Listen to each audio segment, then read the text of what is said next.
बचपन से ही ना मुझे घर का बेटा बनना था। मुझे ऐसा लगता था कि अगर मैं पापा की तरह एक बेटा होती ना तो सब मेरी हर बात को सीरियसली लेते। अगर मैं चाचू की तरह एक लड़का होती तो मुझे कभी भी घर से पूछकर बाहर नहीं जाना पड़ता।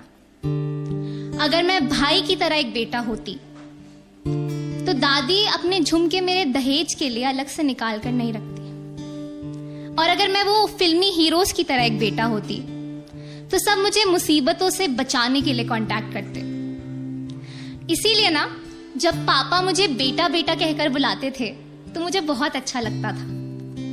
अंटिल वन डे जब उन्होंने ये बात मेरी मासी के सामने कही कि ये मेरी बेटी नहीं मेरा बेटा है, और मासी ने उन्हें वहीं रोकते हुए कहा कि इसे बेटा नहीं बेटी बुलाओ। मुझे बहुत गुस्सा आया, इसीलिए रात को मैंने मासी से पूछा कि आप क्यों नहीं चाहते कि मैं घर का बेटा बनूं? तो मासी ने कहा कि तूने चिड़िया वाली कहानी नहीं सुनी। तो एक बार एक चिड़िया जंगल से एक ऐसी बस्ती में आ गई जहां पर इंसान रहते थे। जब उसने देखा कि इस बस्ती में लोग बातें करते हैं, सपने देखते हैं, कपड़े पहनते हैं, तो उसका मन किया कि वो भी वहीं रह जाए। लेकिन जब इंसानों ने चिड़िया को देखा और देखा कि वो उड़ सकती है तो उन्होंने भी अपने हाथ फैलाकर उड़ने की कोशिश की। लेकिन जब वो ऐसा नहीं कर पाए तो उन्होंने चिड़िया को यह बताना शुरू कर दिया कि वो उससे कैसे बेहतर है।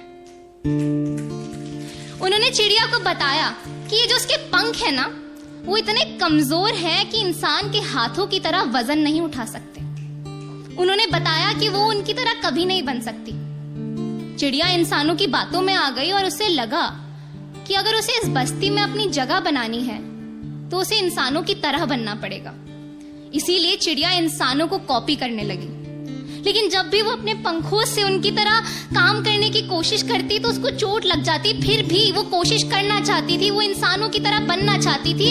और ऐसी एक कोशिश में जब वो एक पेड़ के नीचे बैठकर अपने पंखों पर मरहम लगा रही थी तब उसने देखा कि एक दूसरी चिड़िया उसी बस्ती में उड़ रही है। सब उससे बातें कर रहे हैं, सब उसे एक्नॉलेज भी कर रहे हैं। वो उड़ते उड़ते दूसरी चिड़िया के पास गई और उसने उससे जाके पूछा कि तुमने इस बस्ती में अपनी जगह कैसे बनाई?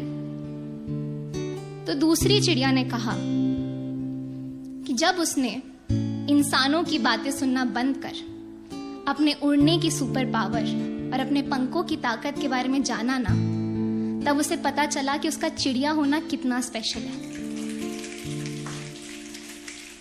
उस दिन मेरी मासी ने कहा कि अगर मैं हमेशा बेटा होने की कोशिश करती रहूंगी ना तो मैं कभी बेटी होने की सुपर पावर के बारे में नहीं जान पाऊंगी।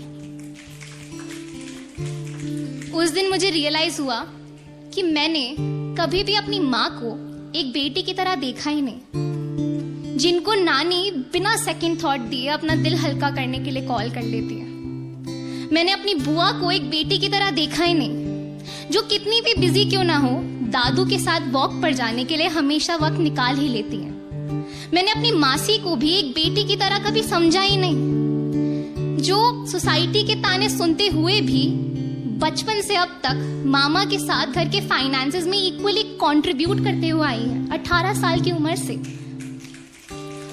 उस दिन मुझे लगा कि मुझे बड़ी होकर ना एक ऐसी बेटी बनना है जिसको देखकर इस दुनिया की कोई भी बेटी कभी भी एक बेटा होने का ख्वाब ना देखे।